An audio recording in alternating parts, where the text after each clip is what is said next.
Free audio post-production by alphonic.com. Hello, everyone. I'm Erika. And I'm Sarah. This is the Living Understaffed podcast, the chaos we can't clock out of. Erika, how's your week been? Busy. Just because I've been busy lately, but also I went to Georgia for work. So I was there for 3 days, which was great. I learned a lot. I got a lot out of the trip, but, I didn't have a lot of time to do my regular job. So I had to do 5 days worth of work in 2 days. And we had like an office barbecue. So it was a little less than 2 days because I'm a participator in things. I am a firm believer where, like, if everyone sits around and is determined to be miserable and not participate in stuff, then everyone's going to be fucking miserable. Just go and do the thing. You might have fun. It's going to be in your office. Don't be an asshole. I'm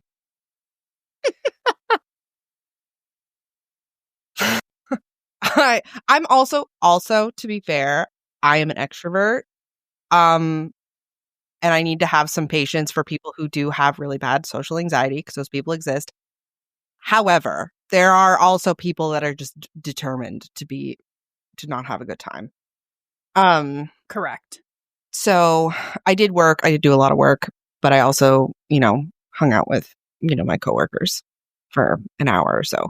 That's nice. Sometimes it's needed though. Even if like, let's say that you're not an extrovert, but you had your group of friends, it's still a good morale boost, and it's still good to get away from your computer, and it's still good to kind of have that bit of camaraderie. Mm-hmm. And it does, in the long run, it really does help with productivity. Like, they have done so many like studies where it's like, if you get along with the people you work with and all of that stuff, like, you are more productive because you want to do a better job. I am like that anyway, but like, my life is better. You spend so much time with your coworkers. If you like them, your life is so much better. I happen to be really lucky because I really like my coworkers, and I have like a really good like working relationship with my coworkers. Because I've had coworkers that I really liked, but they're all like old men. So I don't really have the same like buddy relationship with them. Yeah, it's different. It's different. Where I work now, I'm like, okay, like, these are my people. I'm so glad. But also, Daisy, my sweet bean, got spayed on Wednesday. Shout out to my roommates who picked her up and dropped her off and then picked her up. You know what I mean? Sure. Also, guys, to be fair, for anyone listening, she is also her roommate's ex-dog, sort of. Yes. So it's not like, they've never been around each other and that this is just a total stranger of a dog. Like, Yes. Yeah. Daisy is upset because she's in her kennel. Well, I know. She also wouldn't drink water because she was super, super high from the sedation. And she kept drinking too much water, so I wouldn't let her drink too much water. And I put her in her kennel. And when you wake up in the morning and you're like, something's not right. I woke up at 2:00 in the morning on Wednesday going to Thursday, and she'd thrown up everywhere. And before anyone is like, they're not supposed to throw up right now. I know, but it was water. It wasn't. So that was cool. Love that for me. And I'm awake long enough that I can't just go back to sleep. And she has this inflatable thing that's an orange slice, and it's really cute. And she also has this like onesie thing and the cone of shame, and she keeps slithering out of all of it. I'm like, how? So the donut now too?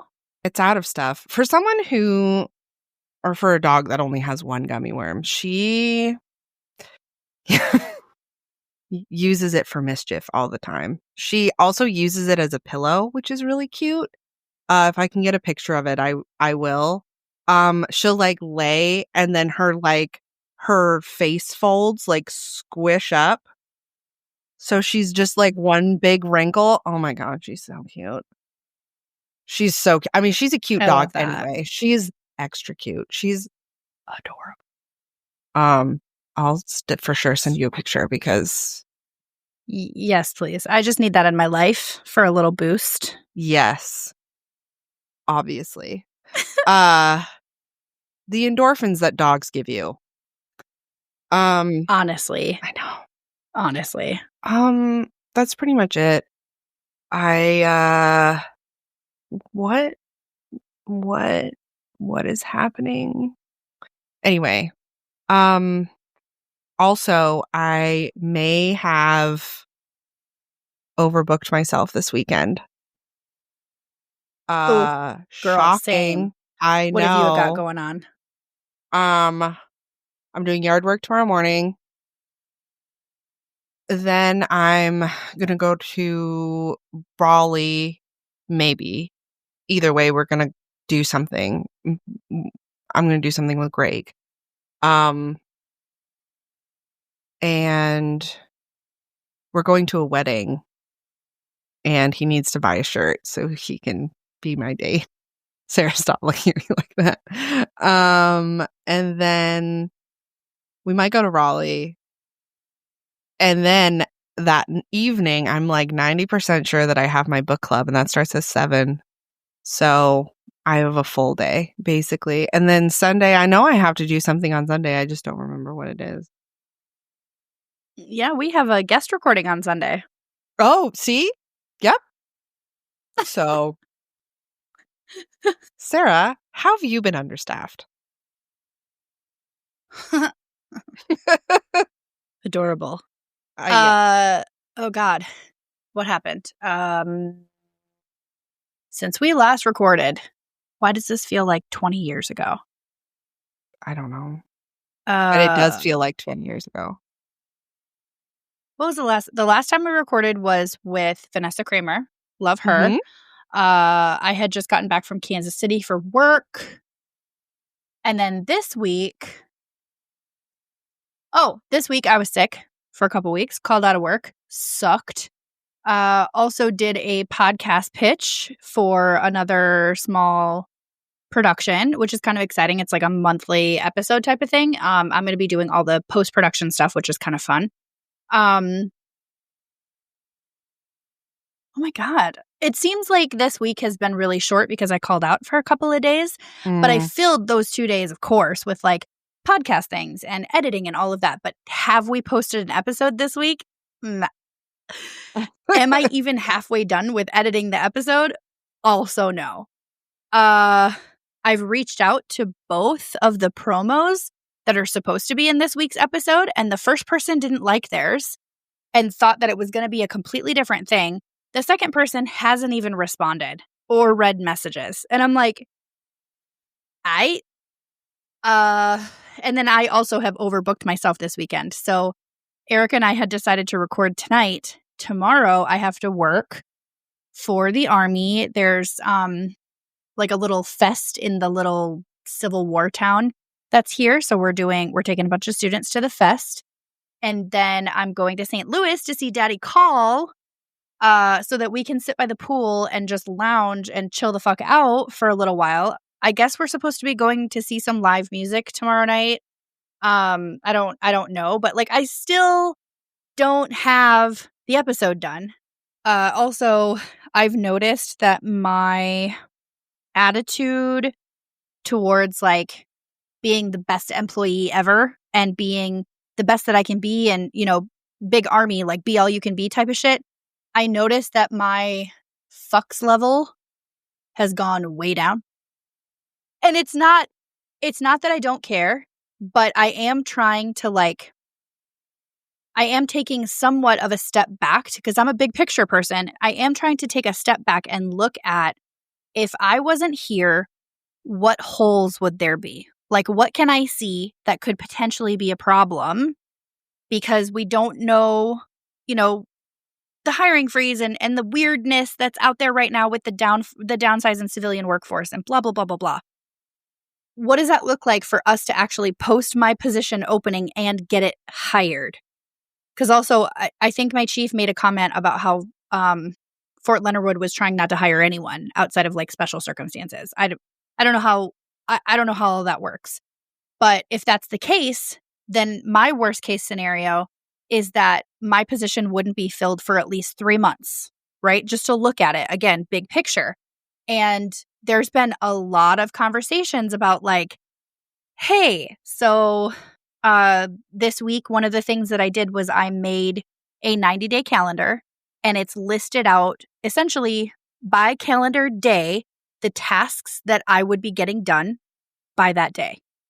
And it's based on our arrivals groups. So like if the students arrive on Tuesday, then on Wednesday they have specific things. But on Thursday, there's tasks in there that says, do this in the system, data entry this, create this. And then on the next day, it's something else that has to do with their tokens. Then on that Monday, it has something else to do with that particular group. And then on Tuesday, it could be tasks for that group, but then also we have more arrivals that day. So then 2 days later, we have those tasks. So I have it all. It's color-coded. It's beautiful. Like it's me. Obviously, it's Excel. It's beautiful. So I created 30 days just to because I'm a visual person too. So like I created 30 days to see what it looked like. And I showed the NCO that I work with. And he was like, actually, that would be super helpful. So again, in my head, worst case scenario, if they can't fill my position very quickly, then they have this, it's going to be rough because it's a lot of individual things that have to get done. And I know like on a stubborn level, my job is easy. My job is easy. The data entry, easy. You double check your work, make sure there's no spellings. Are there still mistakes? Yes. I'm a moron. Like there's always mistakes. You have to learn how to data entry. Moron, nobody's this information. perfect. Thank you. But you have to learn how to data entry this particular spreadsheet and send it to this email to provision their tokens. And that's it. Like it's not, none of it is too terribly difficult, right? It can be learned. But it's just the fact that we don't know the timeline to get the person in there. And because it's so many things. Mm-hmm. And a lot of those little details slip through the cracks very easily. So I am trying to take a little bit of a step back and give some of those responsibilities now to the NCO or to the pay specialist that's in there now. But it's hard too because those are things that I'm supposed to be doing. So it's like, I kind of feel like a piece of shit because I am pushing back a little and trying to give tasks to these guys. But y'all have to remember, like, I'm done in 2 months. Like, 2 months is going to get here really fucking quick. And so the more that I push off now and assist along the way, the better off they're going to be because they're going to be in a routine and I'm still here to answer questions. You know what I mean? Mm-hmm. So, like, that's kind of been, I know, to me, it feels like I'm taking a giant step back. I sort of am, but I'm also working on like these side projects that I've been talking about getting done for the last like 2 years that I don't have actual focus time to get done. And so me being able to push some of those things off on the other folks that I work with allows me, like this morning, I submitted a huge packet to get our website started. So it's like, great, that was a huge thing that's been on my list. You know, then the next thing is going to be the data entry and the input and the design and all that stuff. Fine. But like all these little pieces now are finally coming together because I am pushing some of that back on them. Does that make sense? Mm-hmm. So I'm trying not to let myself feel like a piece of shit, but it does feel like I'm taking a step back and I hate it. I do hate it because I love this job. So yeah, but you need to, in order to, instead of, you're not taking a step back, like you are, but you're not just taking a step back. You are essentially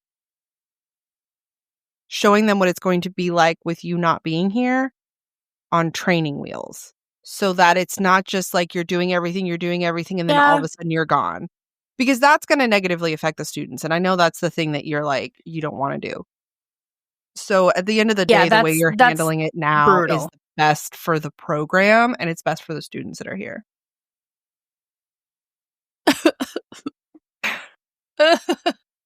I love you. One thing, I love you too. one thing that I did do in the last couple of days is I talked to my mentor with the travel job and whatnot. And I did talk to my supervisor, and she made me feel so much better. So like as of right now, I'm not officially scheduled for anything starting in October. And my calendar is officially open as of 1 October, you know? So as of right now, I'm not scheduled for anything. No invites, no question marks, no emails, no nothing. And so, you know, anxiety kicked in earlier this week, and I sent a message to my supervisor, and I was like, hey, I'm still here and I'm still available, and I, you know, help. Yeah. She laughed. She's like, because I sent her a message. I was like, I know this is out of anxiety, but like, what's that going to be looking like? Like, I'm moving this weekend during these dates, and then I'll be available. And she said, oh, absolutely, we're going to get you scheduled. Okay, fine. And I didn't say anything after that. She said we should be getting some invites here in the next couple of weeks. Great. Well, then I talked to my mentor the last couple of days, and she is a seasoned traveler with this company. And she said even she is not scheduled for anything after September. And I was like, oh, well, if you're the seasoned person and you're not scheduled for anything, then I feel much better. I feel better. It's selfish, but I feel better now. Thank you for that. Great. Like, yes. Whew. So that was a nice feeling. That was a lot of anxiety lifted off my shoulders. And on a selfish, girly side, I did see an old friend of mine this week that we've talked about this before, but the tension, just girl, the fact, okay, I know who you're talking about when I and I love that for you. So that was lovely. I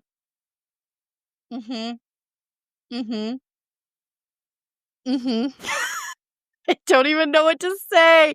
There is no nickname yet. There is no anything. But man, the tension is a really lovely thing. So that was nice. Oh my God, I found my debit card. Hey. I think there's one thing that's really lovely that I didn't realize how much I want out of a person that is interested in me is that like you are so hot. Like I just like not like you would be hot if, it's like just exactly the way you are. I want you all the time. Like I like excellent. Yeah, like I like your body, your face, your personality. Like I love everything about your you. Personality. Also, if they tell me that they love my podcast and my Excel spreadsheet skills. Oh, if you listen to my podcast and you like it and give me feedback and you tell me about it. Oh. Oh my God. What did oh shit. What did SSIT say? I'm a slut for your podcast. Yes. I died laughing. I died. Holy shit. I was like, if you can't have that, if you can't bring that kind of energy to the table, I don't want it. I don't want it. For real. Yeah. Oh. Are we send each other reels? Like we probably send each other like 50 so much a day. Oh, I think I just took a screenshot. Yeah, he was like, also, where the fuck is the episode? Don't y'all know I'm a slut for it? Blah, blah, blah. I love that for us, but also go fuck yourself. I am understaffed. Like, I can't. This week has kicked my ass. And I didn't even make an announcement. Like, I was just like, well, I knew it was going to be late. I talked to Erika about it. I did post a couple of reels, and then that was it. Like, I just have not been able to catch up. Especially being sick, it's just kicked my ass. So I'm like, you know what? Yeah. Maybe we just push it a week and call it a day. I can't. I just sent you the Screenshot. The screenshot.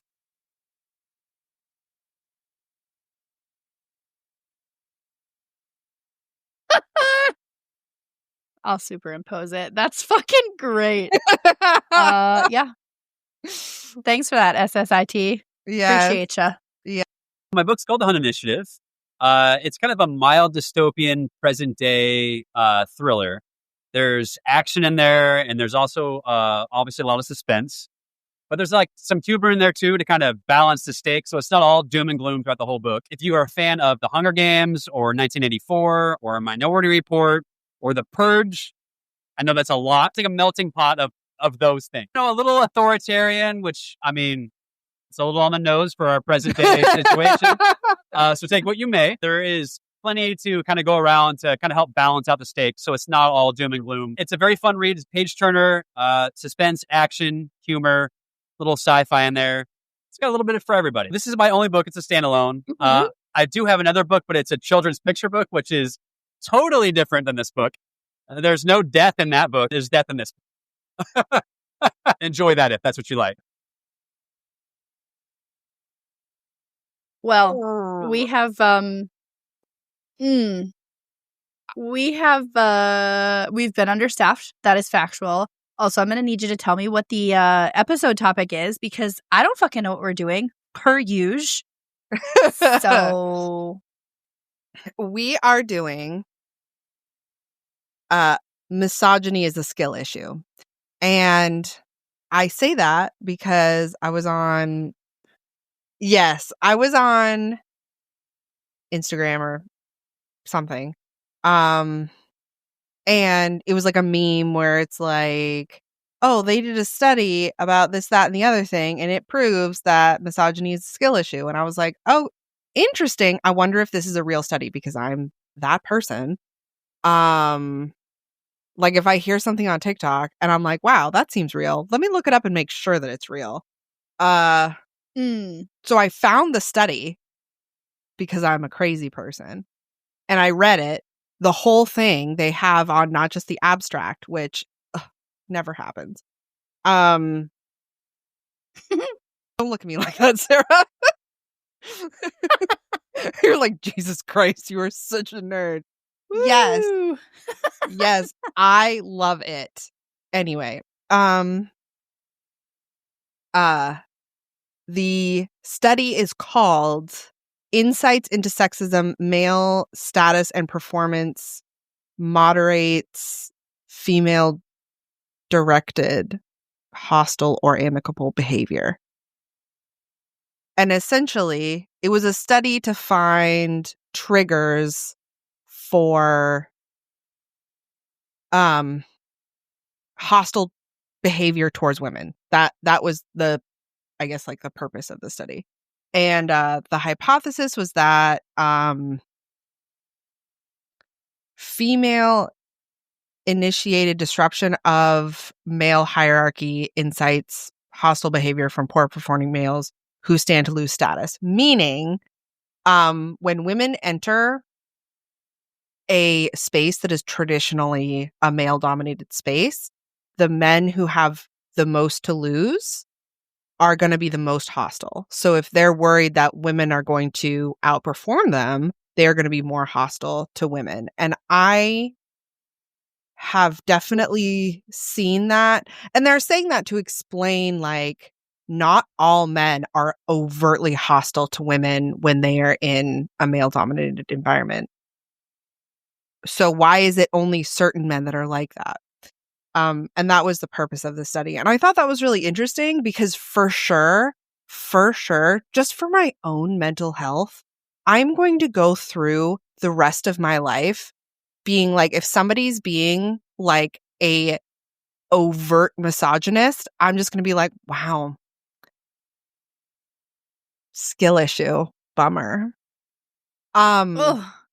Or think what have we said in the past? Like, oh, you said that out loud, right? Like you meant to say that out loud? Well, think about all of the like fucking nice guys that are like, oh, women can just, it's so easy for women to get laid, or like they can just do OnlyFans. It's so easy for them. And it's like, or nobody wants to have sex with you. And Weird. maybe that's a skill issue. So Oh. And it's okay. On a funny level, I'm in this whole like man-hating era. So the way that to every single interaction that I have with a man right now is like, maybe it's a skill issue. I fully plan to use moving forward. 100%. Thank you for that. Secondly, I of course Googled this as we're talking about it because I don't want to sound like a complete idiot. But one of the things on here is like misogyny reflects that lack of skills, where lack of emotional intelligence is number 1 on the list, where they often fail to engage in healthy emotional expression, vulnerability, or empathy, skills essential for all relationships. And how much have we, just us two, women in the room, how much have we experienced that in our entire fucking lives and careers? Oh, so often. So often. Right. So even just me Googling it, it's not even the actual study that you read. That is very well documented, I think. And just anecdotally, like, yeah, there's a reason why we the number of the tweets bear that came up alone that I'm like, oh, for sure. But it was really like, for me, I found it really interesting that they were able to do an experiment that was fairly like straightforward. So the experiment was they played Halo 3 and they played as certain players with a male voice and a certain players with a female voice, and essentially documented the reactions of the other people that were on their team. And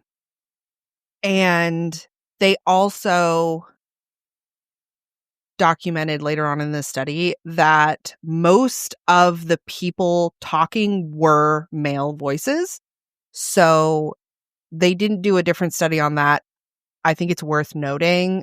Even in the study, they said it was probably that players with female voices did not feel comfortable speaking to their team members because of how the other female voice characters were treated.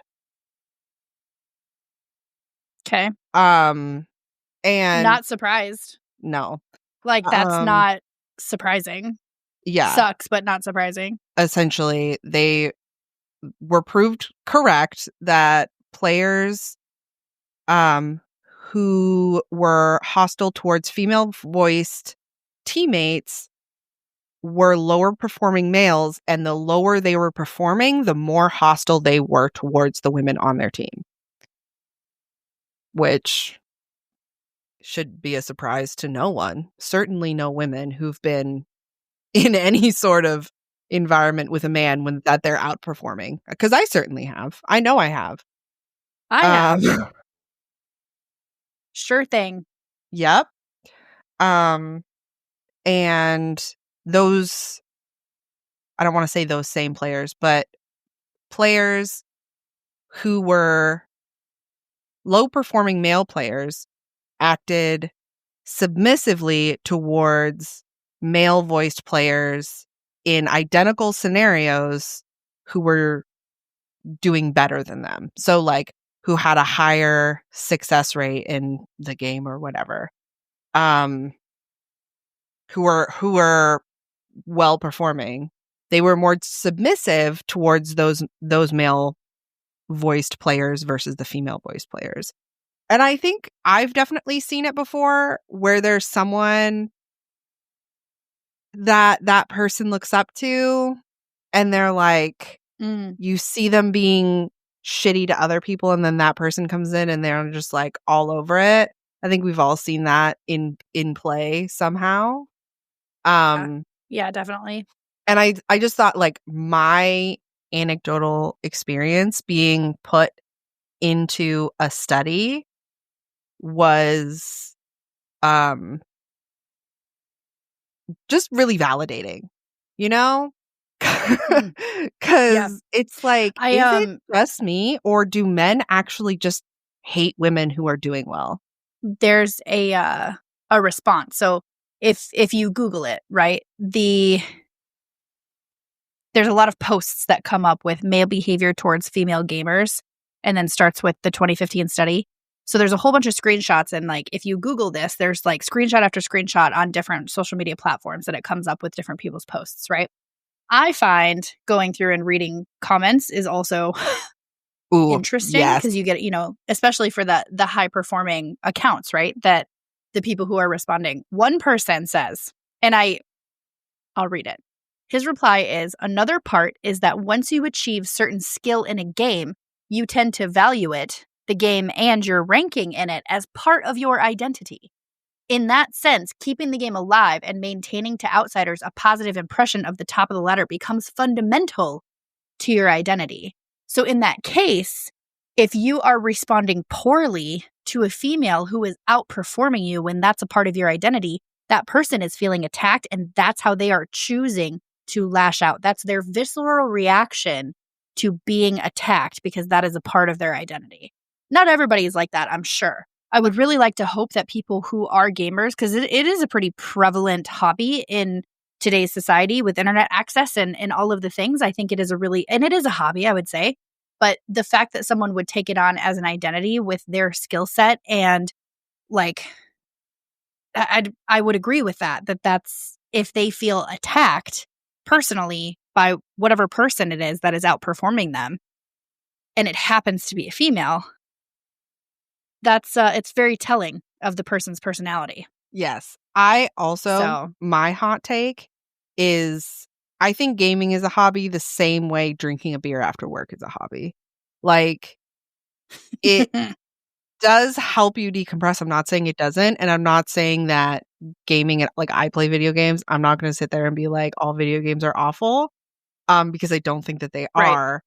But it's kind of like if you don't have a hobby like working out or painting or knitting or crocheting or doing makeup or having a podcast that takes up so much of your time with your limited free time because you're a menace to yourself and everyone else.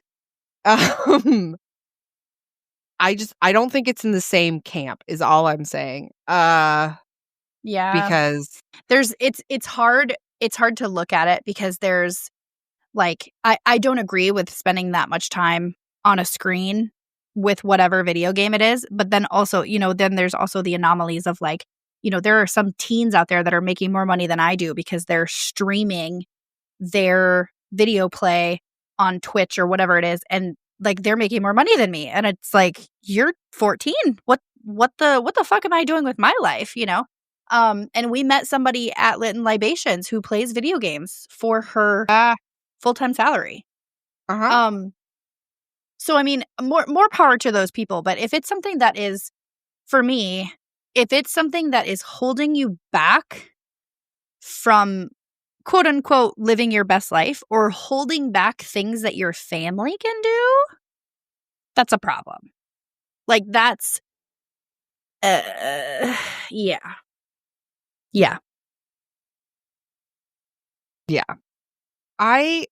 I saw this on Instagram or TikTok. I don't remember which one. And I was not able to find a study or anything, but I feel like it is true. Men's satisfaction in their relationship goes down the better their significant other is doing.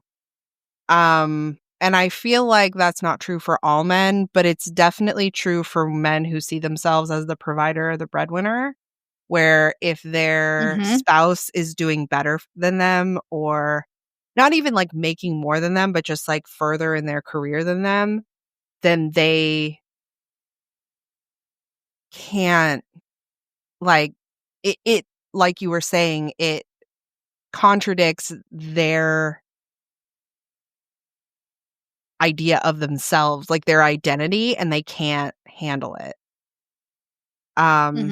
And they can't acknowledge that it is them. It's the person attacking their status, not themselves, which is, again, a maturity issue. Yes. But I know I've definitely experienced an emotional, that in relationships. What did they call it? For sure I have. Emotional intelligence. Yes, I have also experienced it. And it's kind of sick because you're in a relationship and you expect the person to like support you and vice versa. You are to support them. But if that's like not happening and your person is thriving and you're just kind of back here in the corner sulking, that's also not okay. Like, no, I know it. And it just like, it sucks. And I didn't really realize there are a lot of things that I didn't really realize what was happening until like now I'm like on the other side of it. And I'm like, oof. yes, correct. It's difficult. Yes. Yeah. But I have been actually, I'm going to give myself a compliment really quick, which is weird. But I have been, I was about to say I've been giving myself grace. I have not. But noticing the things that were, like, you know, why did I let that happen? Like, why did I put up with it? And just like recognizing that it was cognitive dissonance and it was because I loved someone so much. And because I'm capable of loving somebody that much, that's not a bad thing. But again, you still have to do the work yourself to make sure that that doesn't happen again, and like recognizing that stuff. My name is Alexandra Rovirosa, and I am the founder and creative director of A Place for Us Productions. We are a theater company in the Kansas City area. So I wanted to create a space for actors to really be able to work on their craft and to be able to work with other seasoned actors. There's kind of a lot of divide usually between like either you're professional and you are working on your craft and doing all this, or it's like non-professional theater and you're like, I just do this for fun. And I was kind of wanting a space where even if you're not wanting to become professional or do those things, you still have the ability to learn and to grow and to work on your craft. And so that kind of, and to create that space for people. So that was kind of why I started. We started it 3 years ago. We've done 3 shows now, and we just opened up a teen section of it as well. We're doing children's camps this year. So we're kind of doing a lot of expansion. There's a lot of stuff for everyone. So they can find us either at our website at aplaceforusproductions.com. We're also on Facebook and Instagram. I'm doing yard work tomorrow in the heat. Anyway. Anyway, we love you. Thank you for listening. Follow us on socials wherever you are. We are there, probably. Leave a review, please. We love it so much. If you leave a review, we will read it. Like, it's so good. We love it so much. Good ones, obviously. Don't we have leave a bad been one. getting quite a few comments. We have been getting quite a few comments on like some of the Spotify episodes, and YouTube has actually, daily we're getting comments sent in. So that's kind of fun. I love that for us. Also, we have a book club. And the book is, I love her so much. Micah Silver grew up surrounded by the forests, mountains, and ocean of the Pacific Northwest. They now live in Ontario, Canada, with a mercurial cat and a bean of a dog. My dog is also a bean. Oh my God. Okay, done. Instinctually. Got it. It's called Rider's Blood, Moonlit Black. All right, everyone, that's it for us. We love you so much. Please follow all of the stuff on our socials. Please leave reviews. We love it so much. And comments. It brings us so much joy, legitimately. Also, remember our illustrious sponsors, our OG, Forever Storage, who is the greatest. Primal Queen, also great. I talk about it all the time. I'm not a supplement person. This shit is wild how well it works. And then we also have Everyday Dose, which I really like because I've been trying to drink less caffeine, but also it's essentially like instant coffee that tastes good. And I can should come as a shock to no one, but I am an absolute disaster in the morning. And I don't even know how I make it out the door, and having instant coffee is clutch. I can say that since drinking mushroom coffee, the everyday dose stuff, I can say that my caffeine intake has significantly decreased because I haven't needed it as much. Yes. So, and that, combination of sleep schedule, combination of digestive things with Primal Queen, maybe, but I can tell you that my caffeine intake is at least half of what it was. Yes. So, yes. Something to think about. And the book we picked for this month is Rider's Blood Moonlit Black by Micah Silber. That will be in the show notes as per the usual. We love you so much. Without you, we would be potting into the void. Free audio post-production by alphonic.com.